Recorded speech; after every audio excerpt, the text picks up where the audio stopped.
Bismillahirrahmanirrahim. Assalamualaikum warahmatullahi wabarakatuh.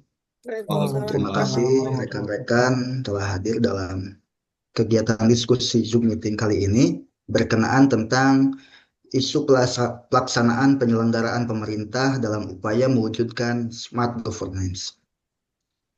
Untuk mengefisienkan waktu, kita mulai saja diskusinya. Diharapkan tiap peserta menyampaikan isu apa saja yang dapat dilaksanakan. Silakan. Untuk yang pertama, saya beri kesempatan kepada Pak Fikri, dipersilakan. Terima kasih Pak Fahad. Mungkin isu yang saya ambil ya terkait kurang optimalnya kegiatan patroli wisata dalam menyelenggarakan ketertiban umum dan ketertiban masyarakat.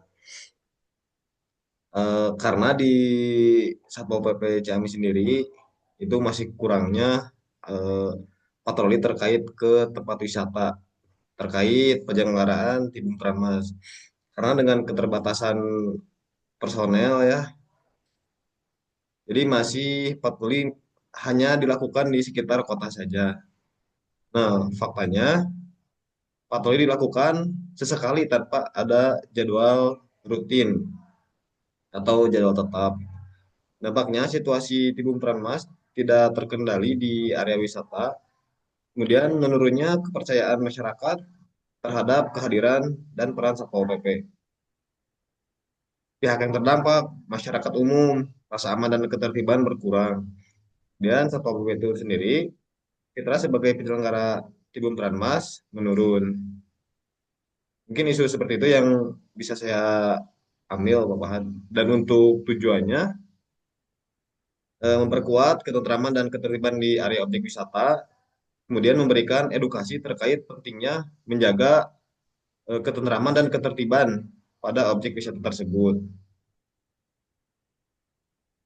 Adapun ide gagasannya mengadakan jadwal tetap ya dengan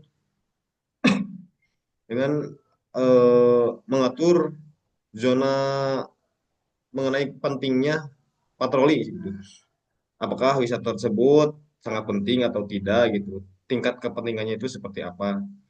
Dan ketika melaksanakan kegiatan patroli nanti bisa dibikin konten untuk diupload di medsos dan nantinya menjadi ajang promosi juga wisata di Kabupaten Ciamis yang didukung oleh Satpol PP. Mungkin seperti itu Pak Fahad. Baik, terima kasih Pak Fikri, sungguh sangat menarik. Untuk selanjutnya, rekan-rekan yang lain silakan untuk menyampaikan pendapatnya atau memaparkan isunya. Bu Septi, silakan. Assalamualaikum warahmatullahi wabarakatuh. Waalaikumsalam. Untuk isu yang saya angkat, yang ada di Puskesmas, yang paling ini ya, yang paling pentingnya yaitu rendahnya literasi digital, yaitu penggunaan RME di Puskesmas. Karena kondisi saat ini di Puskesmas saya masih menggunakan RM manual, sehingga waktu yang digunakan memakan banyak waktu, harus mencari dulu lamanya pelayanan. Sedangkan aplikasi RM-nya itu sudah tersedia, tapi SDM-nya tidak semuanya bisa menggunakan aplikasi tersebut.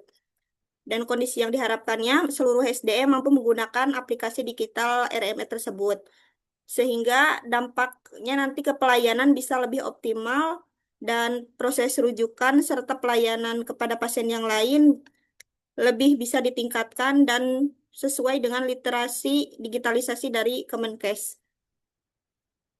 Terus adapun ide gagasan ya untuk menyelesaikan isu tersebut, diantaranya mengadakan ngopi digital selama 15 menit sambil menjelaskan, memberikan video tutorial secara internal, ada juga pojok literasi digital RME, body system atau mentoring RME, gamifikasi RME, serta memberikan SOP saku atau pocket saku, cara menggunakan RME, dan belajar bareng setiap sebulan sekali misalnya. Mungkin itu identifikasi isu dari puskesmas saya. Terima kasih. Baik, terima kasih Bu Septi atas waktunya. Untuk yang selanjutnya, Pak Kikim dipersilakan. Baik, terima kasih untuk waktunya. Isu yang rencananya akan saya angkat di dinas saya adalah masih rendahnya tingkat kelangsungan hidup benih ikan gurame yang dipijakan di Balai Benih Ikan Ciamis, di mana di saat kondisi saat ini pegawai yang memelihara ikan tersebut masih melaksanakan pemeliharaannya sesuai pengalaman yang dia ketahui. Dampak jika tidak diatasinya, ya mungkin ke depannya produksi yang bisa tidak sesuai yang seharusnya banyak menjadi kurang lebih tidak banyak gitu. Ya, pihak yang terdampak adalah Balai Benih Ikan itu sendiri ataupun pembudidaya ikan yang akan membeli ikan kepada balai tersebut. Ide atau gagasan untuk mengatasi isu tersebut, saya berencana menyusun standar operasional prosedur budidaya ikan gurame, dimulai dari pemeliharaan induk sampai benih, dan tidak lupa juga untuk penanganan seperti penyakit ataupun pengecekan kualitas lingkungan hidupnya. Sekian dari saya, terima kasih. Sangat menarik, Pak Kikim. Untuk selanjutnya, Ibu Inggit dipersilakan. Terima kasih Pak untuk waktunya. Untuk kali ini saya akan menyampaikan isu di tempat saya bekerja, yaitu mengenai pusat informasi dan penanganan pengaduan yang belum optimalisasi. Untuk akar masalahnya, yaitu rendahnya loyalitas petugas melayani di luar jam pelayanan dan tupoksi, keterbatasan pusat pengaduan, keterbatasan infrastruktur, kurangnya responsif petugas, kemudian adanya perspektif negatif dalam melaksanakan tugas tersebut. Adapun dampaknya yaitu menurunnya tingkat mutu dan kepercayaan masyarakat, tidak terdeteksi masalah layanan, penumpukan dan kemacetan pada pelayanan, gagalnya evaluasi perbaikan mutu, meningkatnya ketegangan antara pasien dan petugas, serta edukasi kesehatan menjadi terbatas. Adapun peluang dan rekomendasi perbaikan yang saya sarankan, yang pertama, memberikan ruang untuk masyarakat bisa mengakses informasi terkait layanan dengan pemanfaatan digitalisasi layanan, kemudian memberikan pelatihan kepada petugas yang nantinya bertugas di pusat pengaduan, bagaimana cara penanganan dan pengaduan agar etikanya itu lebih baik gitu, sesuai dengan kondisi dan kebutuhan masyarakat. Kemudian memusatkan semua program layanan terutama yang berkaitan dengan kebutuhan masyarakat dalam sistem bank data. Yang terakhir, melakukan monitoring dan evaluasi pada pengelolaan layanan pusat informasi dan penanganan pengaduan secara berkala. Itu saja, Pak. Terima kasih, Bu Inggit. Untuk yang terakhir, mungkin saya akan memaparkan sedikit ya berkenaan isu-isu yang ada di tempat kerja saya, yaitu Dinas Pertanian dan Ketahanan Pangan di BPP Pemerintah. Pada saat ini, kualitas kompetensi ASN penyuluh pertanian itu belum merata. Masih ada ASN penyuluh pertanian dengan kemampuan digital, literasi data maupun keterampilan teknis penyuluhan yang terbatas. Padahal peningkatan kapasitas layanan digital dan inovasi pertanian itu akan sulit berjalan dengan optimal apabila kompetensi ASN-nya itu belum merata. Maka salah satu solusinya yaitu menurut saya harus diadakannya diklat ataupun e-learning, webinar yang berkelanjutan. Kemudian ada juga program coaching atau mentoring antara ASN yang senior dengan yang junior. Dan yang selanjutnya, setiap ASN dinilai kinerjanya berbasis kompetensi agar pelatihan dapat tepat sasaran. Mungkin itu yang dapat saya sampaikan. Terima kasih rekan-rekan semuanya. Sekarang mungkin silakan rekan-rekan menanggapi apa yang menjadi isu di antara kita. Terima kasih.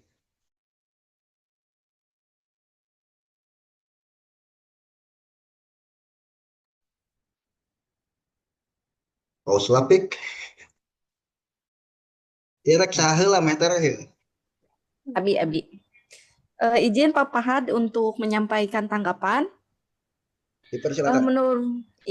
Terima kasih. Menurut saya untuk isu yang dapat dipilih dalam kelompok kita yaitu isu yang disampaikan oleh Pak Fikri mengenai optimalisasi patroli wisata dalam menyelenggarakan ketertiban umum dan ketentraman masyarakat. Karena seperti yang kita ketahui bahwa peran Satpol PP itu terkadang dipandang sebelah mata gitu. Terus emang kalau misalkan di tempat wisata juga kita membutuhkan keamanan yang lebih baik lagi. Mungkin di situ peranan Satpol PP bisa lebih ditingkatkan lagi. Terima kasih. Baik, terima kasih Bu Inggit.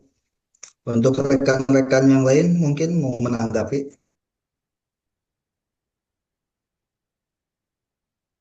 Mungkin dari saya Pak Fahad, Ya, silakan. mungkin isu yang paling urgent menurut saya isu dari Pak Fahad sendiri ya, terkait apa tadi kurang kompetennya penyuluh ya dalam melaksanakan tugas seperti itu mungkin ya Pak Fahad, harus adanya pelatihan seperti itu. Nah, kenapa? Karena jika penyuluh sendiri itu kurang kompeten dalam menjalankan tugasnya, bagaimana masyarakat bisa paham terkait dunia pertanian, mungkin seperti itu Pak Fahad. Maka perlu diadakannya seperti yang tadi dikatakan Pak Fahad, adanya pelatihan khusus buat penyuluh pertanian. Mungkin seperti itu Pak. Ya, terima kasih Pak Lutfi pendapatnya. Untuk yang lain dipersilakan. Bu Septi. Izin menjawab. Menurut saya isu yang diangkat memang bagus ya yang punyanya Pak Fikri. Karena kenapa? Karena masalah ini penting diangkat bersifat preventif jadi mencegah sebelum terjadi. Dengan patroli rutin dari Satpol PP, maka ketertiban bisa dijaga. Terus menunjukkan bahwa Satpol PP tersebut tidak hanya bekerja secara administratif, tapi juga berperan aktif dalam menjaga ruang publik yang aman dan tentram. Dan menjadi agenda nasional dalam peningkatan pariwisata. Jadi nanti semakin aman pariwisatanya, semakin banyak juga pengunjungnya. Mungkin seperti itu dari saya. Jadi saya pilih yang Pak Fikri saja. Terima kasih Bu Septi. Pak Fikri banyak fans. Pak Kikim, silakan menyampaikan pendapatnya.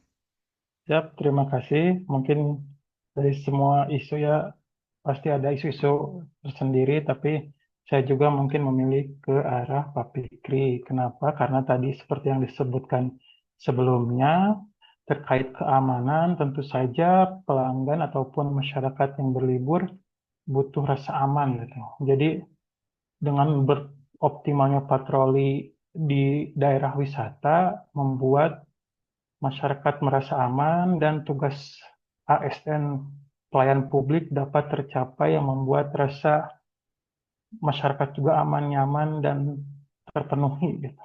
Mungkin seperti itu. Terima kasih. Baik, rekan-rekan semuanya. Ternyata pemaparan kali ini kita sudah mengambil sebuah keputusan ya, sebuah kesimpulan, isu apa saja atau isu yang mana yang akan kita ambil.